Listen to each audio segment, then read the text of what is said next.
like number 3 or 4 at this point. And are you having good attendance? About 3 or 4 people. We're trying to get more and more. I think some people just don't know what's happening yet, so we're trying to reach out there.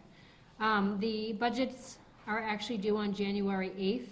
Finance team, which is myself, the accountant, the treasurer, a member of the school business administration, and a member of the finance committee, and someone from the assessor's office will begin meeting on January 6th on a bi-weekly schedule all the way up until the week before the annual town meeting.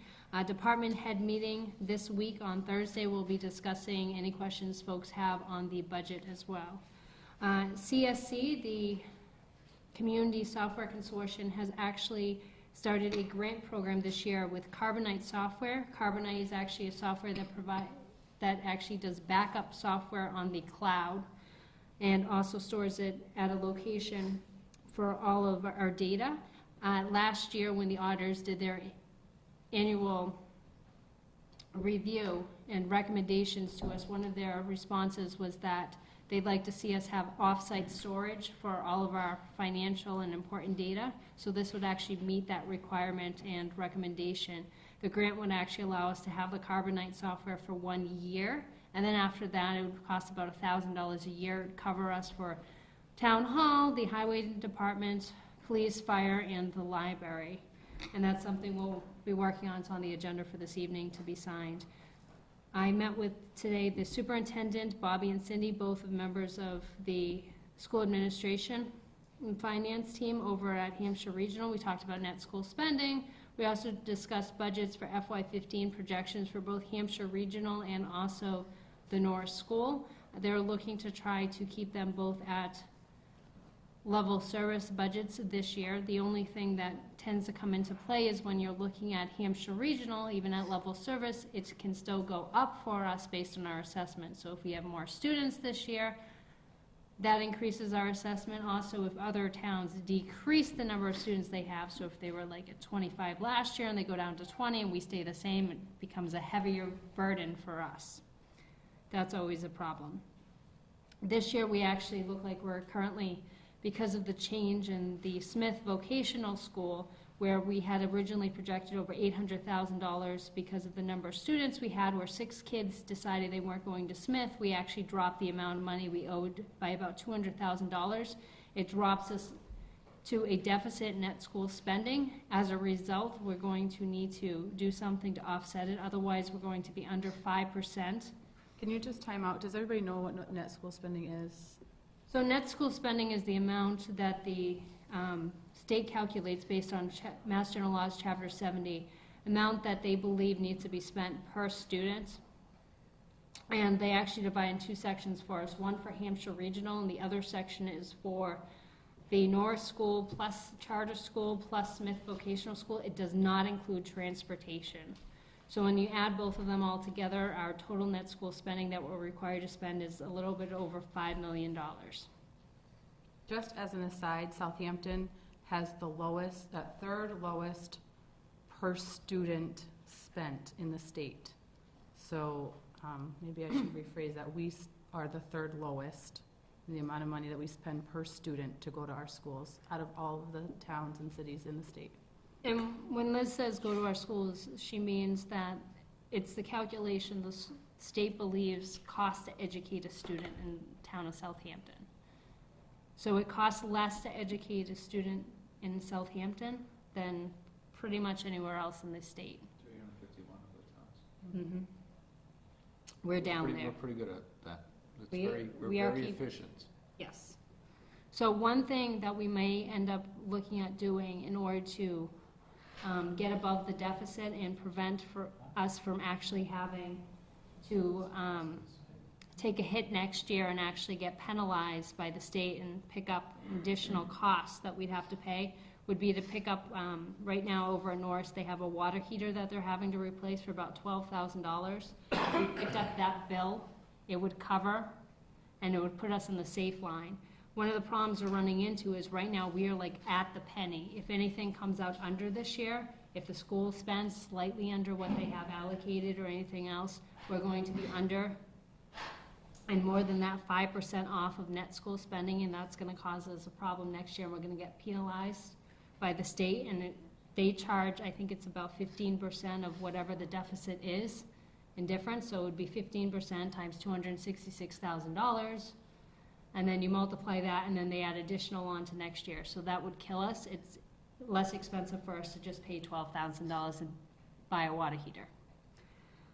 Personnel issues, we have a new water superintendent, Tom, I believe his last name, actually, no, I'm not even gonna pronounce it, but he has just finished all of his pre-employment physicals and the like, and he should be starting soon. He's just finishing up paperwork. Licenses wise, we have our renewal season is underway. All liquor license renewals are all in. 304s, which are the building commissioner and the fire department joint inspections, they're in progress. Most of them have passed. A few of them have additional inspections that are underway. The common victualler and car license renewals have all been mailed out. A few of them have returned in. Those will be on the agenda for the next Board of Selectmen meeting in 2 weeks. We have a special town meeting that we need to schedule for January. I have tentatively penciled it in for Tuesday, January 20th at 7 p.m. We generally do them on Tuesdays, and that's kind of the mid of January. It is not a Board of Selectmen meeting night. It's in between 2 nights. It's so that we do not have to worry about the treasurer's office not being here, getting to the busy season for them, or when taxes are due at the beginning of February, so we wanted to make sure that they had office hours available to the public. A couple things that will be on the special town meeting we have to look at for the warrant in the upcoming weeks is we have financial matters to deal with. We have to worry about the reserve fund transfers that we've been sending over to the building department to cover, because we were taking funds from the expense account that should have been taken from the salary account, but we couldn't because they were independent contractors. So even though we had the funds, we just couldn't use them. We have to transfer them properly, and it's one of the things we have to do. And the other thing we have to do is we have to make shortfalls whole. So we have insurance that went over this year. We have to balance that out. We have to do the same thing with our unemployment insurance account, because right now that's over. Kathy, would you like a moment to relax for a second? Looking at this, part of this is that the fee schedule is being changed for some of the liquor license and stuff like this. Yes, later on in the agenda. Yeah. So then we have bylaws, so tag sale ordinance, that was something that came up this year. It was brought to our attention that we don't currently have, or bylaw rather, a tag sale bylaw, and it was a concern that we didn't have a tag sale bylaw. So the town clerk's office and myself have been working to put together a proposed tag sale bylaw for the January town meeting. Some other things coming up, policies tonight on the agenda, we actually were asked. Tax sale, isn't there a requirement to get a permit from the police department for a tax sale? We do not have any such bylaw, and it's not a master law. Not a bylaw, but I thought there was a permit required from the police department. Because there was no bylaw, the police chief. I'm just saying that was set up at some point. No one is required to get a tax sale permit. But there is this thing that we're supposed to go down and get one, but no one does it because there's no bylaw. People were doing it, but they were told that they didn't need to do it anymore. All right, so do we have to refund anything to anybody who paid because there's no town bylaw? Probably not, Okay. hence we need a town law, we need a Okay. bylaw. I just thought there was already something in place. Under policies tonight, we have a couple coming up. One is free cash. We talked a lot about free cash at the last meeting.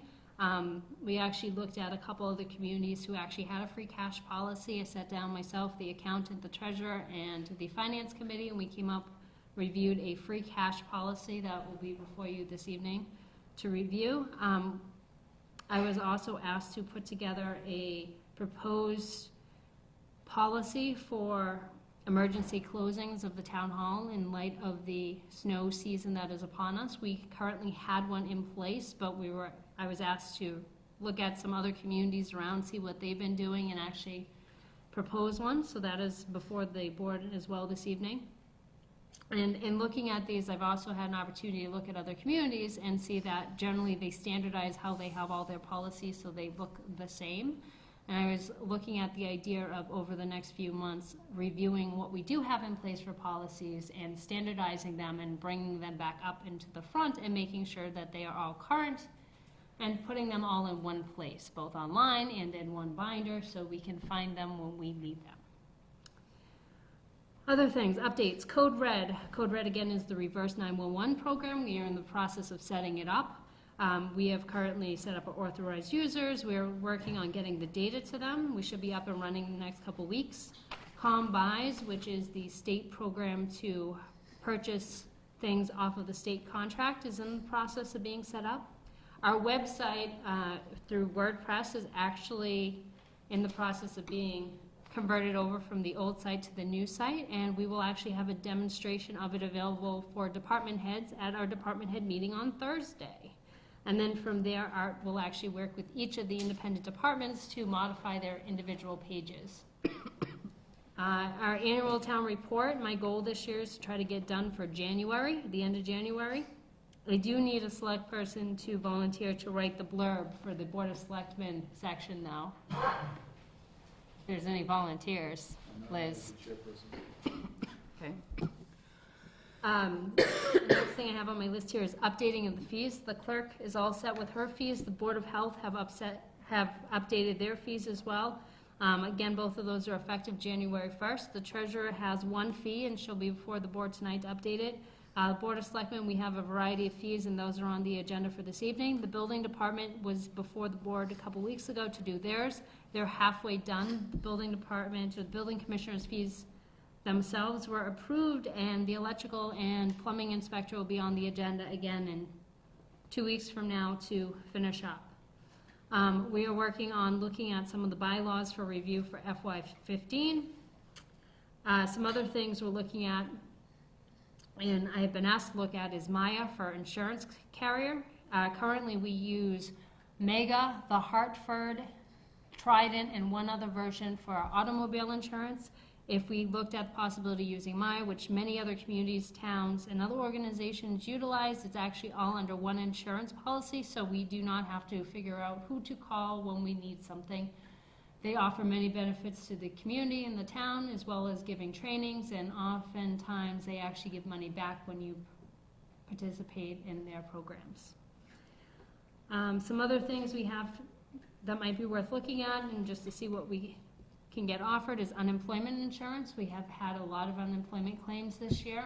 Part of it's just the nature of the fiscal nature of the town, so that might be a possibility to look into. We just got an estimate back today on short-term disability policy. If we picked up a policy after 60 days, it would cost the town a little bit less than $200 a month. So if the town self-insured a short-term disability program for the first 60 days and then covered after that, it would be approximately $2,400 annually to cover all of the town employees that do not include elected or school officials. The other thing I'm looking at, I was talking to Liz earlier today about, and I've been working with ECAT on, is working on redesigning this room a little bit for the beginning of the year, updating the technology in it for the microphones. We actually have PEG access funds we're able to utilize, so we can get the microphones so they actually have a speaker system or an amplification system, so you can actually hear the stereo in the room. So if you're sitting in the back, you can hear the person speaking in the front. The other thing we're working on is redesigning the actual setup of the table, try to get some table skirts for $12 each, because we don't like to spend too much here. Just makes it look more professional. We're trying to upgrade things into a professional realm. We might someday. We're preparing, So- planning. But that's actually all I have. That's it. That's it. All right. Thanks. Does anybody have any select board updates or liaison reports? I would like to tell you what the school committee's doing, but they have decided to be meeting on Tuesday nights, so I can't go, which is unfortunate. Open time for the public. Anybody? Yes, sir. Hi, my name is Joe Bianca, I'm the zoning board of appeals. I'm not sure this is public time, but I should do this now. But we have a request from an individual or an expression of interest in joining the ZBA. And we wanted to bring the letter to your attention and see if we could move forward and review. And maybe perhaps you have to interview the person? I think they have to come before us, right? And Before us and them. right, both together. boards. Yeah, we've talked with her at two meetings ago. So can we put that on the agenda for our next meeting so that we can move forward That with will, it? and then we'd have a full committee, and then we still need an alternate. Okay, so we'll put that on our agenda for, Okay. is it the 18th? December 18th? 16th? Okay. Thank you. Anybody else? Next, we have the Historical Commission, and they would like to request the relocation of the weights and measures from the old town hall to the new town hall. Would you like, You want to read my email? I sent an email to Heather. The last meeting, CPA, we were granted CPA funds of $2,000 to move both the safe that's in the town hall and the weights and measures. The original intention was to move the 1870-something weights and measures to the schoolhouse. But the more we thought about that, the more we became aware that moving them there does not give proper public viewing. And so I spoke to Heather about perhaps moving them here. That includes a cabinet, a scale, weights and measures, which were awarded to every town in the mid to late 1800s. And Heather and I walked over the building and we picked out a spot that was basically to the left of her office down there that might be appropriate to put those in. But I wanted to run that by the board to get their approval. The safe, which is a very early safe, has been designated to go into the town clerk's office. Besides it being a attractive artifact, it's a workable safe and they need it. So that will go into the town clerk's office. Is that the safe that was in the select board's office over the old town hall? Yes. The one that's under the stairs, it's tucked in there? No, it was in. There's a safe underneath the stairs tucked in there as well. It is under the stairs. There's two of them in that building. There's one in the hall across the street, the office across, which is embedded in the wall, and there's one in the selectman's office under the staircase. Do you know which one you're going to? The first office, when you go in the door, the first office to the right, which was the assessor's office. Because there's a second, It there's another is safe there. the bigger of the two Oh, safes, yeah. the earlier one and very decorative. So that one has been designated to go into the town clerk's office and will be usable. Did Dick do all the demolition himself? No. Well, Because his picture is there? pictures there, looks like he tore the wall apart himself. He's taking credit for it, but he didn't credit for it. Listen, Dick Berry doesn't do anything physical these days. Believe me. But you know there's a second safe over there, I don't know if it's worth anything. It is nowhere near the thing. Yeah. So the at issue here is because we had originally designated the weights and measures to go into the schoolhouse, we'd like permission to put it here. Make a motion to approve? is there a second? Any further discussion? Charlie? Just a flag, back when Paul Wing moved that, I had the privilege of being one of the guys to push it across the slate floor. It destroyed the slate floor. So would you go to move it this time? We have engaged a rigger who is very professional at doing this. Don has been working with him, and I don't foresee a problem. Okay. Just So I have a motion and a second. All those in favor? Aye. Aye. So the other safe that's over there, it's not worth anything that was in the selectman's office? Okay. Because there were files still in there. There was some, The clerks use that. The clerk used that. And are those items out of there now, Ed? Do you know? There's a big safe down in the cellar too, but that's built in. Yes. What's in that? Is the police using that, or? Town, I think that's got town clerk records. Tag sale permit. And some treasure records.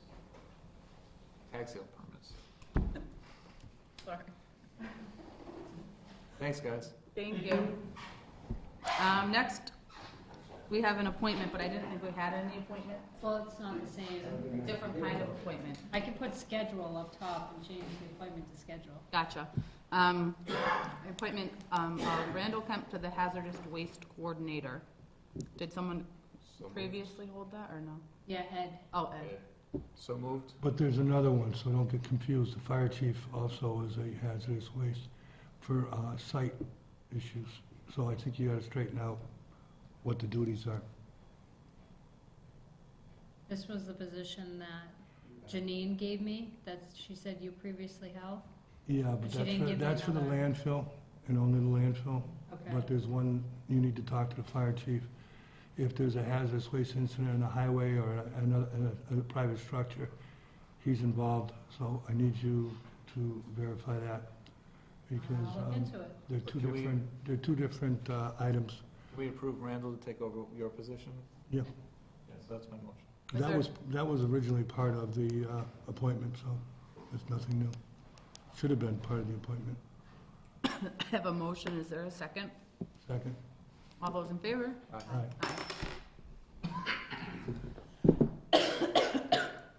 Excuse me. We have a review of license fees. First, we have Donna with the MLC fees. Donna, ready, go. MLCs are municipal lien certificates.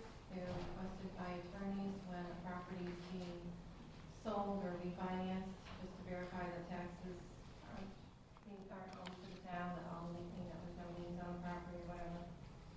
So we have charged $25 for many years, and we'd like to increase that to $50. What is that compared to other towns? Easthampton is also raising theirs to 50 as of the 1st of January, I believe, and Northampton already is at 50. So, there's still quite a few that are at 25, but people are moving up toward the 50. Okay. So, Any other questions from the board?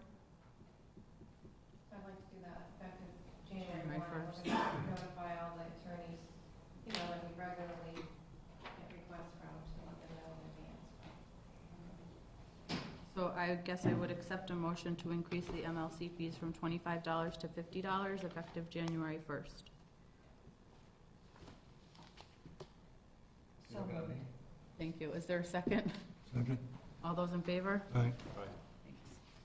Are you staring at me? Well, I was just waiting for someone to respond. And then Heather would like to talk about the selectman office fees, and those are in your packet on page 1, 2, 3, 4, 5, 6. So on the first page, you see when you get to them, is actually the ones I recommend, and on the next page, you see a comparison of Easthampton, Hadley, Holyoke, Northampton, South Hadley, Springfield, and Westfield. And some towns and cities call them different things, and some of them change the prices a little bit based on what they're called, but essentially what I'm proposing is the following. I've changed the names of a few things to make them a little bit easier to follow. Alcohol application for license, ABCC, which is the Alcoholic Beverage Control Commission. All other applications. So before, we just had this thing called, what did we have before? We just had, I think it was alcohol application. And essentially what it was is just $200 fee. The purpose of the fee is actually to cover the time of someone processing the application on our end. The state itself charges a couple $100 for the application itself. But the purpose of us charging the fee is because you actually have to go through the application line by line, page by page. And if it's a new application, so if it's a new liquor license, you're talking a packet that has about 100 different pages in it. The application, all the different attachments, and you literally go through line by line. You end up doing the advertising, you end up doing all the abutters, making sure everything is done the way it needs to be done. You do the Form 43 and everything else, and by the time you're done, it's about a 2-hour plus process.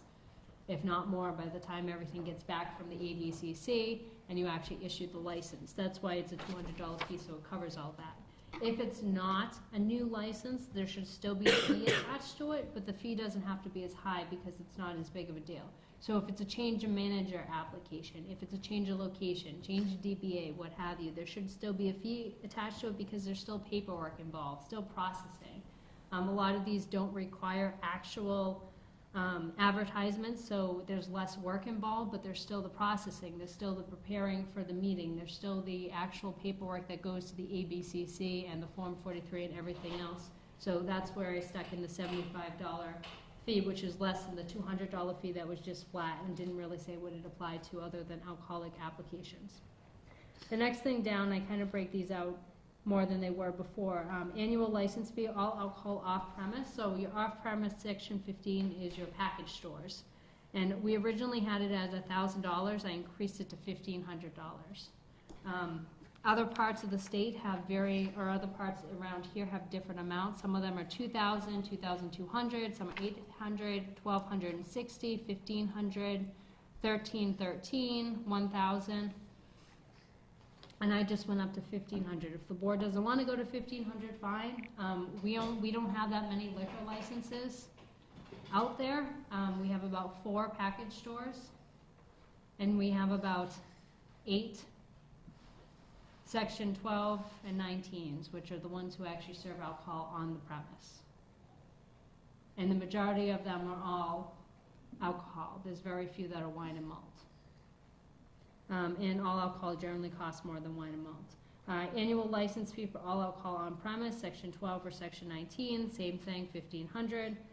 Wine and malt off premise or on premise, $1,000. So before it was $500, so I doubled it to $1,000. How much was the alcohol store, the package store? The all alcohol before was $1,000, and we moved it up to $1,500. And the ones that were wine and malt were originally $500. We moved it up to $1,000. Other communities charge $1,550, $800, $1,500, and $1,500. Let's see, other things. We have one-day all alcohol licenses. Our one-day all alcohol license and versus our one-day wine and malt licenses are currently at the rate of, I believe, 35 and 25. I think that, or is it 45 and 35? Something of the sorts. 25 and 35, yes. This go into effect with this series or next year? This was going to affect January 1st. So as the applications are coming in now, we're requesting a different fee? Nope, their fees are already paid. All right. They're already done for the year. This wouldn't affect them until next year's annual renewal. So it would come around to December of 2015, they'd have to pay more? Mm-hmm. Okay. And when we did the license renewals this year, everyone was made aware that fees were going up. Next year, Yeah, not this year? next time. Yeah, next time. They didn't know how much they were going, but they knew they were going up. Some. Okay. The one-day alcohol licenses are those the ones that are used at Cronin Park? Both, So by either or raising could be this used. fee, would that allow us to pay somebody to take better care of the bathrooms and stuff over there when we have a They party? pay another fee to the Parks Commission. There's another fee associated with that. Yep. It's I'm between just wondering seven- if we're raising those fees, is there a way to designate some of that to, Well, you I know, believe to the- Randall or Well, that whoever was- that cleans it? I was involved with that, that was the intent, to take care of that, and that's why I was a little concerned that it's not being done. And it's 75 for in residents, I think it's 125 for out-of-town residents, those fees. And there's no intention of him raising that rate, right? That would be the Park Commission. How many pool tables do we have in town? How many? Not many. So, jumping down here though, then we have the bowling alley. The interesting thing here is that, We don't charge them a fee. Do we charge them a fee? well, we do. We currently charge a flat, there's 2 ways to charge for bowling alleys. You can charge per bowling lane, or you can charge per bowling alley. We only have one bowling lane, bowling No, alley. we only have one bowling alley who has multiple bowling lanes. So some communities would charge like $100 per bowling lane, so if they had 10, that's $1,000. Some would only charge for a bowling alley, which they would say it's $100. What if you have one in your house? Do you? No, I'm just wondering. I'm not talking right now. I think, So- no, I would be disinclined to increase the bowling alley fee. So the bowling alley fee we currently have at $100. Other places charge per lane, No. and they charge $10 per lane. I think that's unfair. There's only one bowling alley in town, and it's, I'm sure it's not that problem. So you're recommending $200 and it was currently $100? Mm-hmm. I wouldn't. You want to leave that one at 100? That's just Okay. my opinion, I'm just. Doesn't- I think that's a good idea. Okay. So then we have coin-operated devices, which we currently have at $75, and I recommended grouping them all together, so they're a joystick, jukebox, coin-operated pool tables, etc., and moving. Is there a difference between pool tables and coin-operated pool tables? So they changed, I don't know why at one point this was done, but they did. So they distinguished between a coin-operated pool table versus coin-operated pool table versus a pool table drum. So all you, if you're putting coins in, they consider that a coin-operated. If you're paying to use it per hour, $15 per hour, they consider that part of the room. So they distinguish differently. So like Paisanos has 2 tables, coin-operated. So they're 2 coin-operated devices. So currently we're charging 75, other communities charge 75, 100, 50, 65, 50, 100, and 100.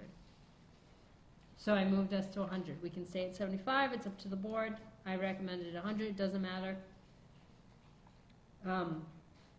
The next one down was common victualer's license.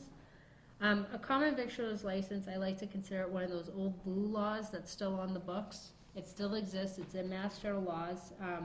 It's outside of what they have over at the health department, which is their retail food establishments. And we currently charge $25. Mass General laws caps it out at 100. A lot of places charge different amounts, 75, 50, 30, 100, and 100. It's up to the board how much they want to charge for it. Is this like a convenience store? No, this generally affects your restaurants. So most places, and I think for a period of time, people weren't being charged for this because it was presumed for whatever reason that it was under the alcohol license. It's not. So if you have a Section 12 license, Section 12 is you're serving on premise, and you have a restaurant license. The way the license is actually written, when you got the older versions of the pre-printed license, is you have a alcoholic common victualer's license. So the common vic and the alcohol license are combined in the language, but they're 2 separate costs. You're paying for the alcohol and you're paying for the common vic. But the common vic in the language of the old law means restaurant. So there's only, is that eat in, eat out? I mean, we have. Common vic essentially means you're serving food. Right, Some so- communities define it differently. Some communities will say if you're Right. serving So prepared Cumberland food, Farms would have to have one, Paisanos would have to have one, Dunkin' Donuts has to have Big one. Y would have to have one. Big Y has to have Big one. Y has one, yes. Anybody So- that serves food. So essentially, the distinction comes down to between, some communities define it as anyone serving prepared food.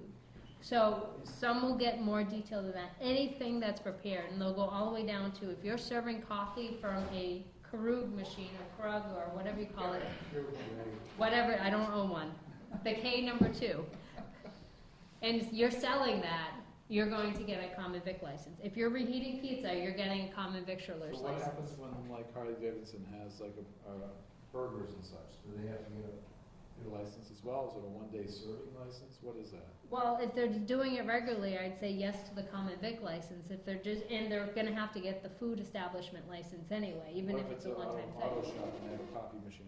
And they're selling it, or they're just giving it Just away? giving it, they don't have to get a license. We only care when people sell. It's kinda like the state's way of saying, where's the cash?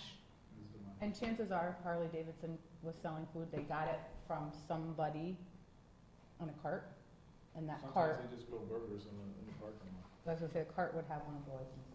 Heather, in regards to the restaurants, the Board of Health has certain fees in regards to the restaurants. They Before- have fees too, yes. Before I make a decision, or we should make a decision based on how much we're charging these guys to the whole from the town hall, I'd like to know what the Board of Health is charging for their fees. Okay, before I we don't go know, up on we there. can look Off the into, wall? yeah, the January 1st one. Yep. All right, he's gonna look that up for us. Next one, entertainment. So currently for the entertainment license, we charge, let's see where entertainment is. You don't consider karaoke entertainment, I consider it torture, so we Well, yeah, if only. Let's see, where's entertainment on here? Entertainment. We currently charge $100, and I just left it the same. That's generally what most communities charge. Isn't there a live entertainment license, NA9? That is what entertainment is. Entertainment generally for the Massachusetts standard is anything inclusive. So you can have karaoke, you can have jukebox, you can have music, you can have TV, you can have live bands, dancing by patrons TV only. is entertainment? Yeah, that is By considered patrons part of the only. entertainment, yes. So if someone has a So- TV in their bar, you have to charge them entertainment? It's $100 flat fee, you can have everything all inclusive. So in Dunkin' Donuts, they have a TV that plays the weather and stuff, don't they? So they're gonna have to pay an entertainment license? Yeah. They already do. Dunkin' Donuts does? I don't know if they have a current entertainment. I don't Let me think get so. the current people currently caught up, and then we'll work I on thought those who don't have them. entertainment was always felt to be like a band or some musician or something. Could you pass this down to him, please? Okay, so then we have, let's see, pools or billiards, the room for non-coin operated room of tables, and that I said was 100 on this, was my change. Car dealers, so currently for car dealers, we charge $100 for each of them. So I said I would increase class 1 dealers to $200. In other communities, you have 100, 150, 200, 100, and 200. 200 is almost the standard most places, especially for class 1. Class 1 is your Harley Davidson, they're all it's going to be your Honda dealerships. How many do we have? We have Harley Davidson, I think we have one other one. One car dealership. I think we have 2 class 1s. Are they only new cars, or is that? It's only class 1 dealership, only new cars. What if somebody has new cars and used cars, they have to pay? Then they have, fees? well, if you have a new car license, a class 1 dealership license, that's all you need, and you can sell used cars as well. But if you have a class 2 license, class 2 is used cars. And the amount for class 2, I think I have here, I increased it by $50 and put 150 instead of 100. And then class 3 motor vehicle junk dealer's license and motor vehicle storage and towing, I left at 100.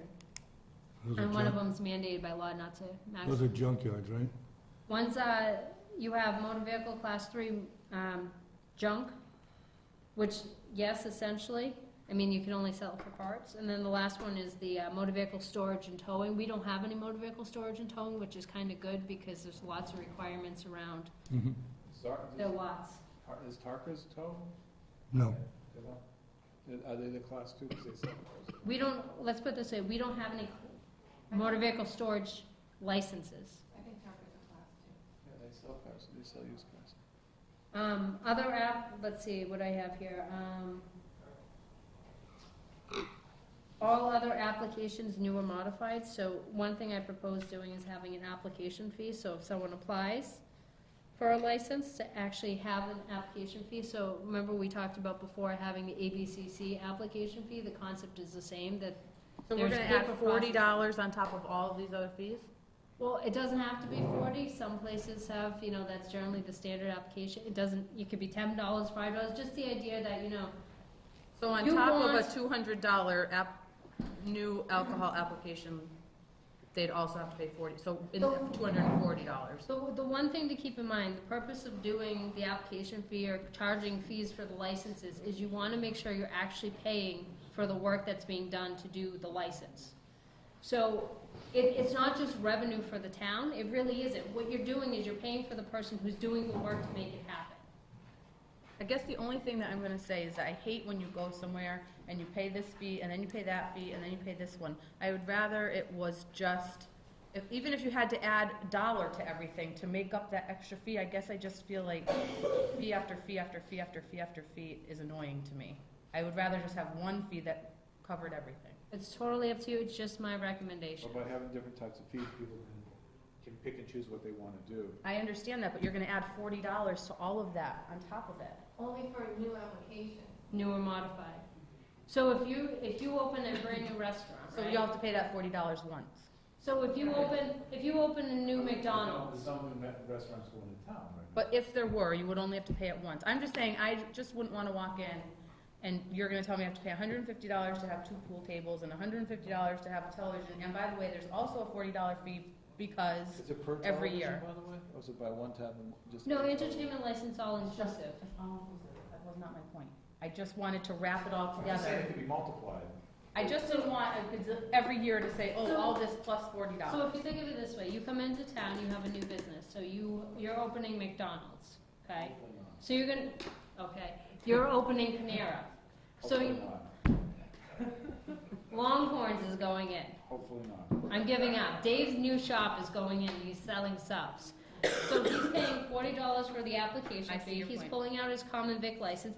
Oh, look at that, David wants to, all of a sudden next month, he wants to pull a liquor license.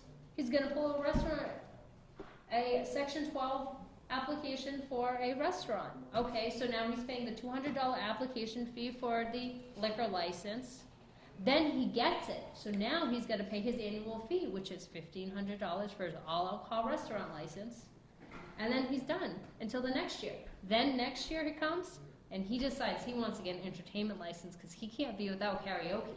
So here comes his entertainment license and his $40 application fee, and now he has I his see your point. entertainment I license. guess I was misunderstanding. I thought you were gonna charge every time somebody had an, No, it's every like time I an had to sign one of additional, those papers, we're gonna charge another $40. think of it, the initial time you do anything always takes additional work, and it's always gonna be additional paperwork and time consuming on the end of the clerk who's doing it. I got Now, it. Ed, wasn't Kilowatt a strip joint at some point?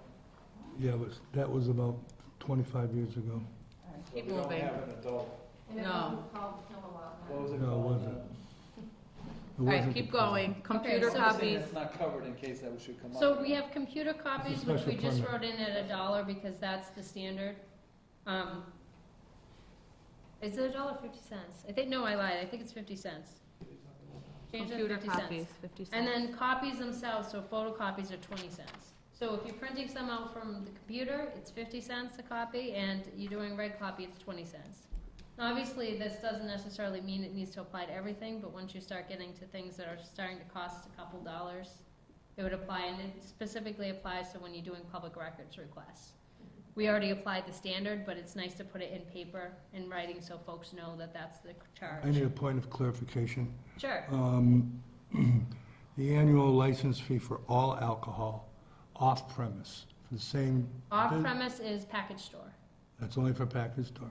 That's, And what is that for? so, Having something in the parking lot or going to somebody's house? no, Well, all if you alcohol wanna do package store. Public drinking, get arrested, it's the parking lot. Means you can't consume it If you in wanna the go building. home, You have to that's- take it with you. So it's the package store Go to Nick's, licenses. Go to Nick's. The only reason I'm concerned about that is we've had a couple all alcohol licenses come in to have events that they were involved with off-premise. So that's a different situation? That would fall more in the one-day piece? So one day all alcohol. I know, but I don't think the one-day piece, the $6 fee, is the same for a party at the pavilion versus 300 people coming in for a motorcycle rally. Well, we can modify that if you want and say, for the pavilion it's X, and for outside of the pavilion it's Y. So that what you're talking about, Red Rock wanted to have an alcohol outside the premises of whatever the cafe was called at the time, it's Pizza 99. They weren't going outside on their property, they were going to another establishment in They're town. going- right. And not many of the liquor stores, actually, I don't think any of the liquor stores theoretically can do that. It has to be a wholesale manufacturer who can, that's where you're gonna get the alcohol from. Mhm. Anyone can sell the alcohol, but if you're doing a one-day license, the only place you can actually purchase the alcohol is from a licensed wholesaler manufacturer. So we're lucky enough to have, like Opa, who has their own brewing company. So they're one of the licensed manufacturers and wholesalers that is listed on the ABCC's list. So folks can actually buy their liquor from them. Now, whether or not they sell it or someone else sells it, as long as they're tip certified, that's fine. But they still have to only get it from one of those locations. So it's not like I can go down to Southampton Beer and Wine, get my alcohol from them, and then go have Jackie sell it over at, Harley Davidson. It's not gonna work like that. She's not tip certified and they're not a licensed wholesaler manufacturer. I just want to make sure that that a full-time license, for an all-alcoholic license, cannot go off-premise and start another operation in town without us knowing it and having proper permits. They can't do it, the only way they'd be able to is if they pull the one-day license, and even if they pull the one-day license, they can't use their own alcohol, they'd still have to buy it from a licensed Distributor. wholesaler or manufacturer. So if I'm Southampton, aware of that. whichever one of the package stores wants to sell alcohol at Harley Davidson in one of their events, they could be, if they're tip certified, they can totally sell it. The problem is, they're gonna have to purchase the alcohol first from the licensed wholesaler or manufacturer. They're not selling their own. Okay. And one thing the board can always do is request to see the receipts I know before we the went through actual this event to before, verify but it. they would have to come here for a special hearing for a big event like that. And that's something the board has the right to do, and I've seen many a times is even on any one-day liquor license request, instead of just having, the paperwork come in, is if it's outside of Conant Park, if it's an actual event, to have the petitioner come in and sit in front of the board and say, this is what I'm doing, this is why I'm doing it, this is what I want. I'm clear. So the other thing I have down here is a new copy of license reissued. Sometimes it comes into play where Liz will own the shop down the street and she'll lose her license and she needs a new license reissued. Well, we try to use special paper when we issue the licenses and we have to put sales on them and everything else. Generally, I'd recommend either $5 or $10 charge if she has to get a copy of the original license because she lost the first one. And then just special permit filing fee. One thing we looked at is, for instance, we have a special permit hearing coming up in a couple weeks. We didn't charge the gentleman because we couldn't find anywhere any listing in any of our actual fees to charge for it and any of our scheduled costs. But it did look like where we're required to advertise twice, we were looking at the average cost of the advertising, and it costs about $80 to put it in 2 papers. It might actually even cost more than that if we have to send notices to abutters. So I'd recommend at least $100 for any special permit filing fee, and I don't think it's gonna happen often. It's more specific to when you have, for instance, the occasion that's gonna come up in a couple weeks where we have the gentleman coming before the board Can't for you the say, cars. plus the advertising fee? In other words, the basic fee plus what it costs to advertise in 2 fees in the 2 days you need for a legal notice? I think the zoning board. Because it keeps going up and up and up. What we used to get for $10 now $150. Yeah, we can change it and just put that. That's fine. Whatever the board wishes. And if the abutters have to be notified by certified mail, it can change. Somebody could have 2 abutters and somebody could have 10 abutters, so if they want to act. So how would you word it? Special permit filing fee? Cost of advertising plus abutters. Are there any other amendments? I just want to go back to the coin-operated devices, because we Sure. talked about it. It's currently $75. She wants to raise it to $100. Are there any concerns about that? Is that per machine or is that for the whole building? That's per Per machine. machine. So it's currently 75 per machine.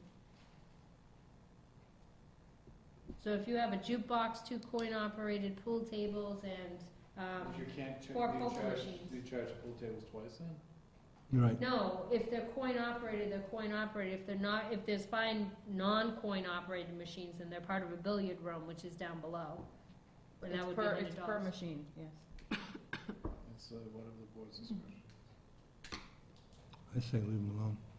You say leave it alone. Jackie, leave it alone. David? Well, I mean, Heather's gone through a lot of work to do this, and I'm very grateful. But I don't know if raising the fees is, I mean, I don't think it really matters, to be honest with you, whether someone pays 75 or 100.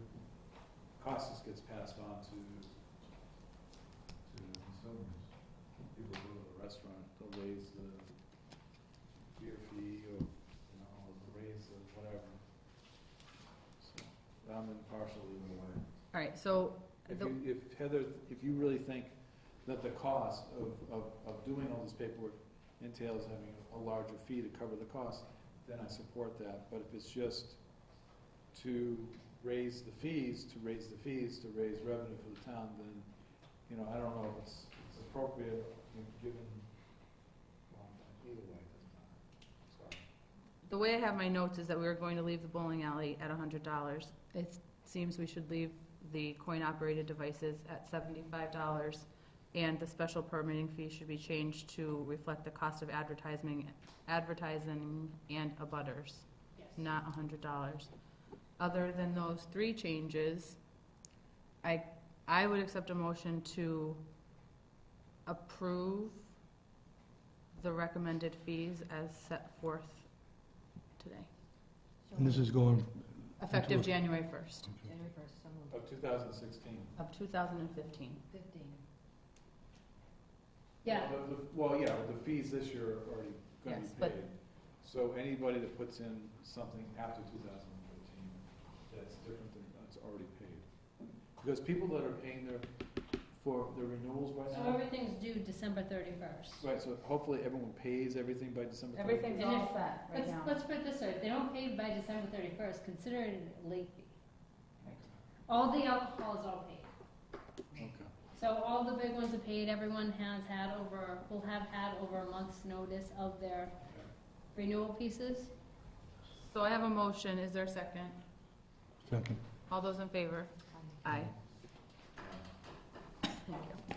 Thanks, Amy. The next item is a snow day policy at the town hall. I asked Heather to look into this and figure something out, because I can remember last year being on the phone with Donna, and it was a huge snowstorm, and everybody in the state basically was closed, and our people were here, and there was no decision whether people should go home or not. And given the fact that we're coming upon the snow season, I'm not saying we need to close when school closes, because we all know chances are it's not snowing and we don't have school, but I wanted to make sure that there was some sort of policy or procedure to follow so that our people got home safely and that we weren't here in the middle of snow for no reason. So she has put together a draft policy, which is in your packet.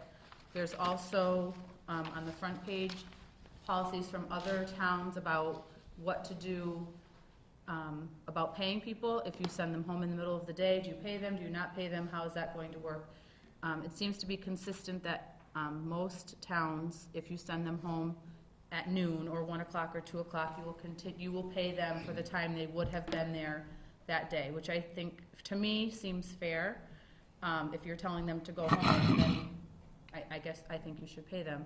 If you had requested vacation time on a day that it snows, you need to take your vacation day. It's not like a freebie and you don't just get paid for it.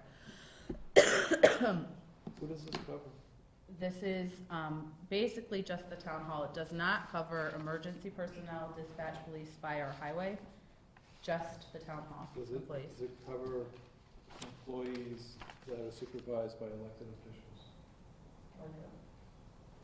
Like, say, like the assessor's office, say the assessors decide that it's a crappy day out, and they say to the assessor, you don't have to come in today. I think what it would cover is, based on this policy, it's the idea that, and it doesn't have to be this way, it's just how many of the other ones are drafted, but in this, it essentially says that I would work with Randall and whoever else I need to, whether the police or fire or what have you, to say, okay, the road's safe or the road's not safe, do we need to close, do we not need to close? If it is that, if it's, Are you saying that, are you Declaration. saying that the board of assessors could call the assessor's office and say, you don't have to come in? That does not make any sense to me. Well, this is why I was talking to Heather earlier. We go through this every year, is because this policy has been drafted, redrafted, and I explained to Heather multiple times, because your authority is only over certain individuals. And when the old town clerk was in position, she would say, oh, we don't have to go into work today. Well, everyone else would show up. So there's no consistency within the town hall. Or the assessors would say, oh, you don't have to come in today. So does the Board of Selectmen have the authority to draft? So then, in that case, do we need to contact the Board of Assessors and Board of Health and ask them to adopt this one blanket You policy so can that ask them. everybody is No, on the same page? But I don't think so. I think what we're making a big mistake right now without sending this proposal to policy and procedures to give us a recommendation or their input on this. This is where these policies are developed, refined, and looked at. Now, what, every year? Every year it's the We same have to thing. do that, but in Dave's defense, we have had elected officials send their people home. But we've talked about this as a board. The people that work for these elected officials are town employees under the policy and procedures book. They're not under an elected official's authority. Yeah. They're there to do the job under those people, but their bennies, their policies and procedures, their vacation, everything is derived from the policy and procedures book. So my recommendation, they should go back, you should issue your concerns, show them the work you did, and let them come back with that. And then, if we're in agreement still, fine, I have no problem with it. But to circumnavigate a board, that's their job, I think it's wrong. That was not my intention to circumnavigate them, I just wanted Heather to. No, I'm just saying, it appears that we are, and I don't feel So then we comfortable can about it. send that back, we can send that back to them. But now my question is, do we have the ability to say, if you're working in the town hall and then Heather says you can go home, can you do that? If, You can Or does tell- each individual Currently, we board have have a to po- call their current- own employees? currently- That doesn't make any sense to me, because the Board of Assessors could say, you can go home, and the Board of Health could say, no, the roads aren't that bad, you have to stay. That doesn't make any sense. and that's what's been happening, and we've had these conflicts before, and the board sends the memos out, you're not to do that, and they still do it. So my feeling is, elected officials, they can come and go, they have that ability, that's their job. Right. But the employees that work under them are town employees, under our policy and bylaws. So if So we could Heather adopt this and policy. Randall make a decision to cancel a building, even tomorrow, they should be able to go home and put them all on notice that Heather sends the people home. Okay, so we need to give this to the PQB, they need to bring it back to us, and then we can approve it. In the meantime, we should probably tell the other boards that this is going Yeah. on, so we don't have Well, she can bring it up at the department head meeting. department head meeting. Okay. That's my take on it, And and as I I might said be wrong last- with some other As people I here, said, but the year before and the year before, this is never gonna Agreed. be slain, because it's never been done right. Well, we're gonna do it right this time. Okay. Where'd you go? She ran away. Okay. I'm looking for the other page, Free cash. the free cash policy, but I don't have it, so. Go ahead. Should be the last one. maybe I do have it. Are we not using iPads anymore? I prefer to have a piece of paper in front of me. You're younger than me. I am younger than you, that's. and mine's at home. I'm mad. So Heather has also drafted, does this have to go to the PQB too? No, What's that? No. policy is the Financial policy we. This is a free cash policy that Heather and the finance team have discussed. It's gone to the finance committee, if I'm, okay, by the finance committee. Donna's seen it, Vicky's seen it. If you wanna make it a real thing, then you take it to the annual, and you put it as a warrant, as an article in the warrant. Okay. As recommended at our last audit, we needed to have some sort of policy to decide what to do with our free cash. So if you want to take a minute and read over it, briefly, it says, the policy description would say, at least 35% of the certified free cash will be used to fund the capital budget. At least 30% of the certified free cash will be placed into the stabilization fund. At least 10% of the certified free cash will be placed in the OPEB account, and no more than 25% of the certified cash will be used for one-time expenses. Does that come up to 100%? Yes. Yeah, 3, 6, 7, 8, 9, 10, yes. Okay. To me, it looks good. I'm glad to see some of this stuff coming together and moving forward. I'm not an advocate of using free cash to balance any budgets, which we all know Well, we shouldn't what was do. the percentage for free cash going to the reserve? 60%, 50? 60. To the reserve account or to the capital? 35 to capital. And 30 for stabilization. So Okay, 65. but was there any mention of putting money in the reserve fund? We're talking about capitalization. No, the reserve fund under the finance committee. How else is it funded? That is usually funded at the annual town meeting, but they put such a low number in there this year, very low number. I think they're almost out. We'll Was be there any okay. The On the only reason reserve we're- fund, The reason we're getting low is because we're pulling it for the building department. Yeah, no, I understand that. So we'll replenish it in January when we get to special town meeting. I think otherwise we've probably only used about, give or take, around 1,000. No, Heather, we were talking about the percentages, and I didn't hear anything for the reserve account, because I know we're gonna be short this year. The reserve account we And the use generally of free budget cash. for out of the general fund. It's not generally something we. Oh, no, I understand that. Yeah, I understand that, but we have no general fund. We have no money in the general fund anymore. So the only money that's gonna be accessible is the allocation of free cash. And I'm in line with all these numbers, but if we know we're going to have a town meeting, you're gonna take money out of the free cash to boost up the reserve fund to get to the end of the year, we don't have any reference to that in this proposed policy. Well, I think we can always take it from, in that last section where it says, if we need to, no more than 25% of the certified cash will be used for one-time expenses. Outside of that amount, I would say that's where we would take it. I think we can also take it out of operating stabilization too, if we have to. Was there any discussion about that at Finance Committee, Sharon? Whether or not to take it out of operating save? About how to fund the reserve account, about any of these numbers? No, we No. thought they were good numbers, so it's not funding operating every year. Are there any objections to this? There's no objections, it does tie the hands to the future, and maybe that's a good thing or a bad thing. But if you really want to make it stick, it has to be approved as an annual, that it, this. Well, I don't think that's a bad idea. I think if this is gonna, if it's moved So they're past, our bylaws, right? Yeah, it would be a bylaw.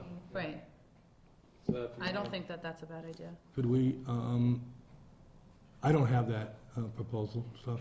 It's on your, it's the last page. Of this?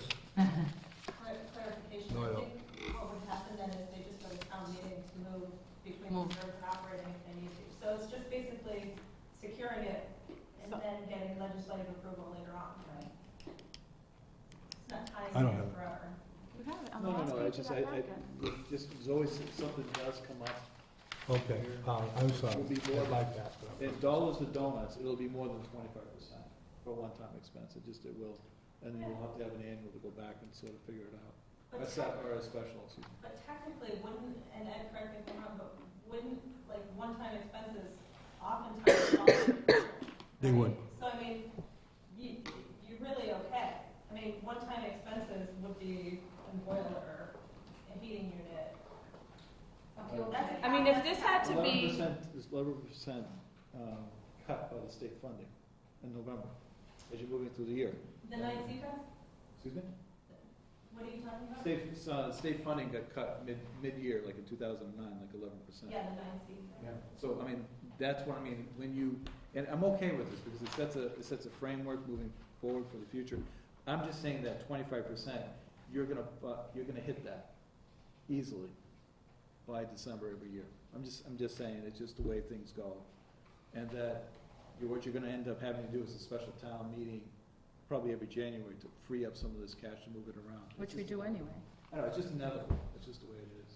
So, I think it's a good move in the right direction for the town. I think this is really something that needs to get done. The only thing I would say is I would call it the Michael Phelan policy, because this is the policy that Mike Phelan tried to push forward. He really did. He was really much, those of us that served with Michael know how cheap he is, how stingy he is, and he tried to push this every year, and not to use it. I respect it. But sometimes it's just the fiscal environment that we've had since 2008 is that we've had no choice but spend the money we have, because this is the rainy season. This is, you save for a rainy day fund, this is the rainy days that we've had for this past, 7 years, 6 years. I would accept a motion to accept this free cash policy as approved by the Finance Committee, and Donna, and Vicky. I'll make a motion to approve. Is there a second? Second. All those in favor? Aye. Aye. I make a motion Could we also to- add As to it that, said. that this is going to be turned to a bylaw, so we have it, I don't know if they have to have this only at annual town meetings or a special. Can this be a special? We can put it on January. Okay. So I make a motion to put it as an article in the next town meeting. Is there a second? Second. All those in favor? Aye. Aye.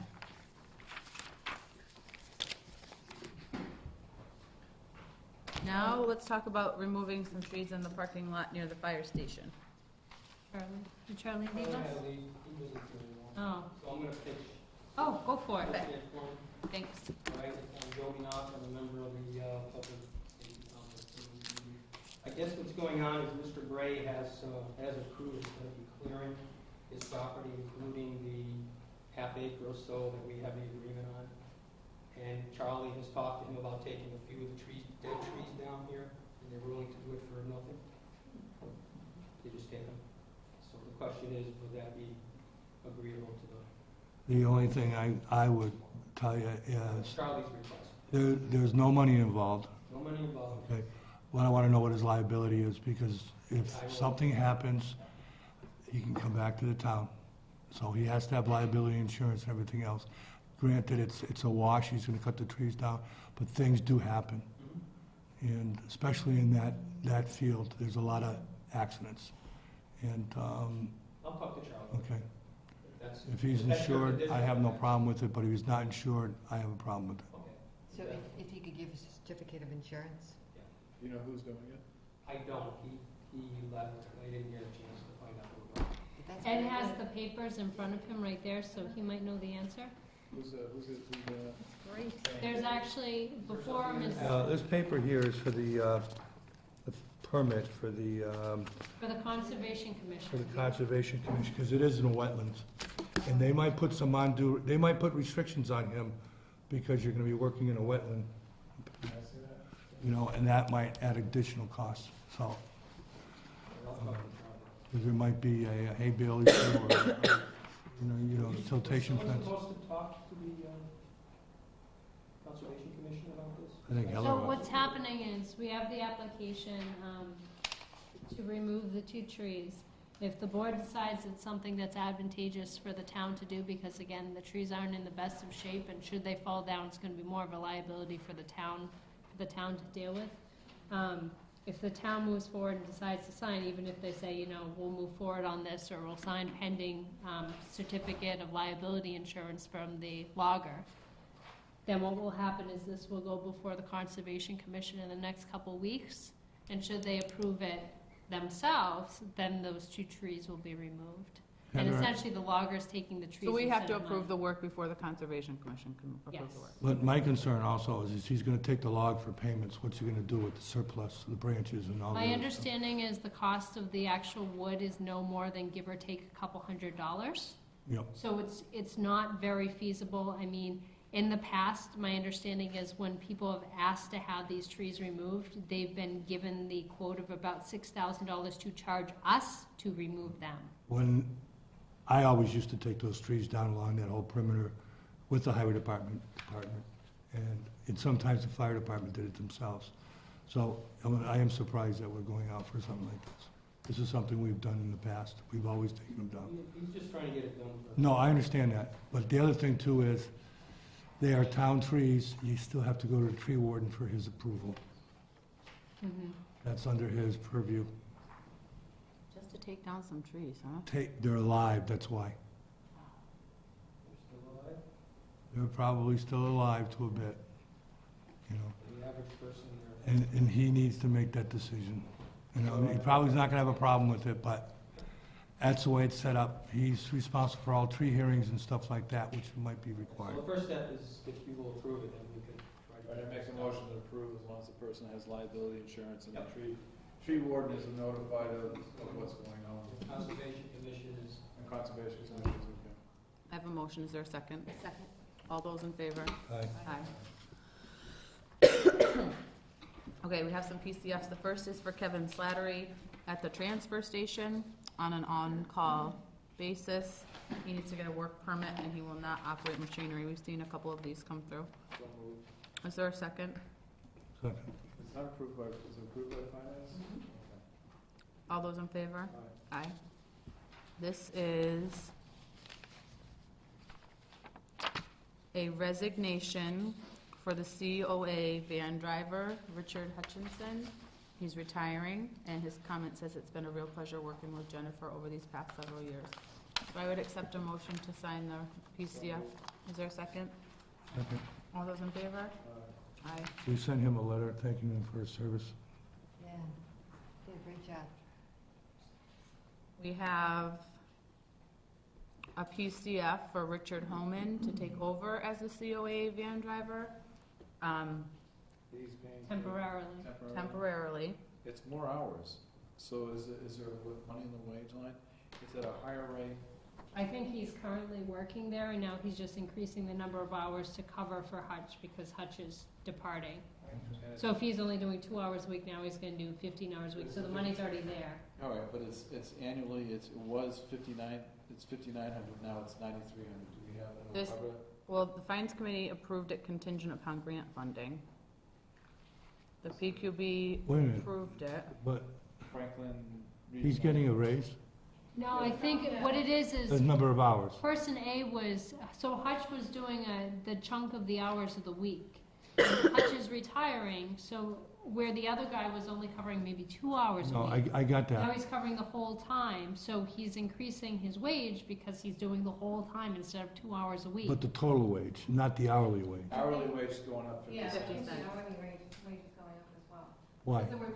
There were two different, Hutch made one rate, like 50 cents an hour more, because he was like the senior driver or whatever, than the other guy. Now that Hutch left, Rich, right, Coleman is gonna get the higher rate, and so when they hire a new person to replace Hutch, he's gonna get the lower rate. And policy and procedures already reviewed this and okayed it, right? Yes. If they did, fine. Make the motion to approve. Is there a second? Second, All those in favor? Aye. The next is for a wage increase for Jean Risk in the treasurer's office. She's learning quickly and doing a great job. Don wants to bring her up to be at $15 an hour to be consistent with the other two positions in other two newly hired positions. So it would be an 80-cent increase. Do you have the money? did you go through policy procedures and everything yet? Okay, Make a motion to approve. Is there a second? second. All those in favor? And there's a PRF for the Council on Aging's van driver. So this is to, the job posting is attached. I need a motion to sign. And that's for the 2-hour position, or? This is for $11 an hour, 5 hours per week. Well, that's to be posted, okay. Yes, What about this other one, personal change for Gene Risk? we just did that. The one for Bree, we're skipping Oh, the over. one with Reed, that's fine. We're gonna skip over that one because they asked for more information from finance. Okay. So I have the PRF for the van driver to post that position. You don't need a motion, you just need to post, right? I need a motion to sign it, though. I'll make a motion to sign it. Is there a second? Yes? All those in favor? Aye. Okay. Now let me just sign away.